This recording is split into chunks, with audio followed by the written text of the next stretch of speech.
ஹிந்தியில் தும் லகா கே ஹைசே அப்படிங்கிற படம் மூலமாக சினிமாவில் அறிமுகமானவங்க தான் நடிகை பூமி பட்நகர். பாலிவுட்டில் பல படங்களில் கவர்ச்சியாக நடித்து பிரபலமானாங்க. இந்நிலையில் கவர்ச்சியாக நடிப்பது பற்றி பூமி பட்நகர் என்ன சொல்லியிருந்தாங்கன்னா, ஆரம்பத்தில் பக்கத்து வீட்டு பெண் போன்ற கதாபாத்திரத்தில் நடிச்சிட்டு இருந்தேன். அப்போ நடுத்தர வகையிலான கதாபாத்திரங்களுக்கே நான் பொருத்தமாக இருப்பதா நினச்சாங்க. காதல் நகைச்சுவை படங்களில் நடிச்சிருந்தாலும் நடுத்தர வகையிலான ரோல்கள் தான் அதிகமாக வந்துச்சு. ஆனால் கவர்ச்சியாக நடிக்கணும் அப்படின்னு வாய்ப்பு தேடினதே இல்லை. இயற்கையாகவும் இயல்பாகவும் கவர்ச்சியா நடிக்கிற படங்கள் வந்துச்சு. பொதுவா நடிகைகள் அவ்வளவு சீக்கிரம் கவர்ச்சி காட்சிகள்ல நடிக்க மாட்டாங்க. அப்படி நடிச்சா அப்படியான நடிகைகளை கொண்டாடல அப்படின்னாலும் விமர்சிக்காம இருந்தா போதும்.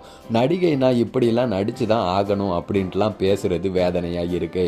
காதல் காட்சிகள்ல நடிக்கிறதுக்கு கூட குறிப்பிட்ட அளவுலான நடிப்பு தேவை. அது போல கவர்ச்சியில் நடிக்கிற பெண்களோட உணர்ச்சிகளையும் புரிஞ்சுக்கிற மனப்பக்குவம் எல்லாருக்குமே வரணும். அப்பதான் நடிகைகளுக்குரிய அங்கீகாரம் கிடைக்கும்ட்டு சொல்லி இருக்காங்க பூமி பட்நகர்.